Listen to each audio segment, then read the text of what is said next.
बिस्मिल्लाहिर्रहमानिर्रहीम। अस्सलाम वालेकुम। आज मैं जिस चीज़ के बारे में वीडियो बनाने जा रही हूँ वो है डिप्रेशन।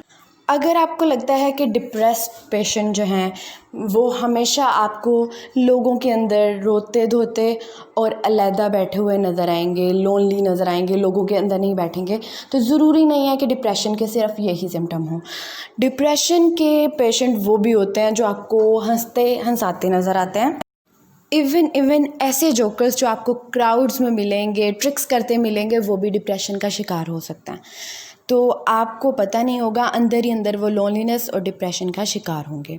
तो आज मैं उन सिम्टम्स के बारे में बात करूँगी। आप यहाँ से नोट कर सकते हैं क्या वाकई आपके अंदर डिप्रेशन के सिम्टम्स हैं या नहीं।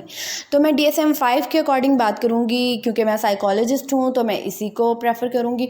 तो DSM-5 अमेरिकन साइकोलॉजिकल एसोसिएशन की एक प्रॉपर बुक है जो गाइडलाइन देती है कि कोई भी साइकोलॉजिकल सिम्टम आप में हैं या नहीं, और क्या आप किसी साइकोलॉजिकल प्रॉब्लम का शिकार हैं।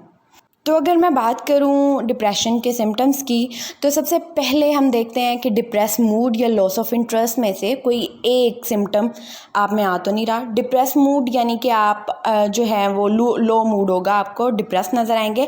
लॉस ऑफ इंटरेस्ट और प्लेयर में ये होगा कि आपका जो एक्टिविटीज़ आप पहले कर पाते थे उनमें से इंटरेस्ट ख़त्म हो चुका है।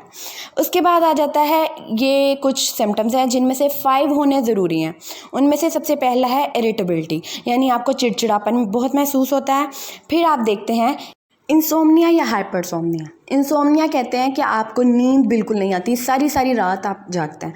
हाइपरसोम्निया में ये होता है कि आपको 9 घंटे से ज़्यादा नींद आती है, यानी आप पूरा दिन सोते रहते हैं, तो भी आप डिप्रेशन का शिकार हो सकते हैं। आप देख सकते हैं इन सिम्टम्स में। फिर हम देखते हैं कि कहीं रिकरेंट थॉट्स ऑफ डेथ तो नहीं आ रही, यानी कि जब भी जो डिप्रेशन के पेशेंट होते हैं उनमें ये चीज़ आ रही होती है कि वो सुसाइड सोच होते हैं कि वो सुसाइड किन वेज से कर सकते हैं, वो सुसाइड कर लें, उनका मर जाना बेहतर है, उनका कोई उनमें इस तरह की सोच आ रही होती है कि उनका कोई नहीं है इस दुनिया में, वो बिल्कुल होपलेस होते हैं, उनमें बिल्कुल भी उम्मीद नहीं होती। वो कहते हैं उनका मर जाना बेहतर है, उनकी कोई वर्थ ही नहीं है इस दुनिया में।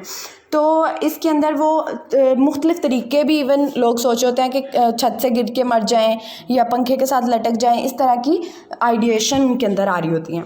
उसके बाद हम देखते हैं कि इनमें एनर्जी बिल्कुल नहीं होती और बहुत थकावट महसूस करते हैं, या फिर सिग्निफिकेंट वेट लॉस होता है, यानी इतना 5% से ज़्यादा वेट लॉस होगा उनमें, यानी आप 5% से ज़्यादा अगर 1-2 हफ्तों के अंदर आपको लगता है कि आपका वज़न कम हुआ है, तो इसका मतलब हो सकता है कि आपको डिप्रेशन है। और बच्चों के अंदर अगर वो कोई गेन करना चाहता है वेट, और उसका जो है वो वेट गेन नहीं कर पा रहा, यानी उसका वज़न जो है वो बढ़ नहीं रहा, अगर वो बहुत कमज़ोर है, उसके बाद बिल्कुल इंटरेस्ट और एक्टिविटीज़ जो हैं वो ख़त्म हो जाती हैं। यानी ज़्यादातर उनको लगता है अगर वो पेंटिंग पहले कर पाते थे, कोई हॉबी करते थे, तो उनमें से उसका इंटरेस्ट बिल्कुल ख़त्म हो गया, अब वो करना नहीं चाहते, वो बच्चे वो एक्टिविटीज़ करते ही नहीं। उसके बाद हम देखते हैं कि रीज़न्स क्या क्या हो सकते हैं। एक तो फैमिली हिस्ट्री हो सकती है, ठीक है, फैमिली हिस्ट्री आपके पेरेंट्स में से किसी को रहा है या पहले किसी को डिप्रेशन हुआ है, इस वजह से आपको हो सकता है। नंबर 2 हम बात करते हैं स्ट्रेस या ट्रॉमा, कोई किसी बहुत बड़े स्ट्रेस से गुजरे हैं आप, कोई सेक्शुअल हरासमेंट या कोई और इस तरह की चीज़ में से गुजरे हैं, तो आप में डिप्रेशन हो सकता है। फिर हम देखते हैं फैमिली इश्यूज़ में अगर पेरेंट्स की डिवोर्स हो चुकी है, सेपरेटेड पेरेंट्स हैं, पेरेंट्स अलग-अलग रह रहे हैं और बच्चे जो हैं वो किसी एक पेरेंट के साथ रह रहे हैं, तो फिर उनमें ये और फाइनली इन्वायरमेंटल फैक्टर्स, यानी आप ऐसे इन्वायरमेंट में रह रहे हैं जहाँ पे स्ट्रेस बहुत ज़्यादा है, लोग बहुत टॉन्ट करते हैं आपको, ऐसा इन्वायरमेंट है, तो भी आप डिप्रेशन का शिकार हो सकते हैं। या फिर बहुत क्रिटिसाइज़ करने वाले लोग आपके आसपास रहते हैं, तो भी आप डिप्रेशन का शिकार हो सकते हैं। आज के लिए इतना ही। Thank you so much. और अगर आप डिप्रेशन के ट्रीटमेंट जानना चाहते हैं कि किस तरह से हम ट्रीट कर सकते हैं डिप्रेशन को, तो मेरी अगली वीडियो देखना मत भूलिएगा। प्लीज़ मेरे चैनल को लाइक कीजिए, शेयर कीजिए, सब्सक्राइब कीजिए। Thank you.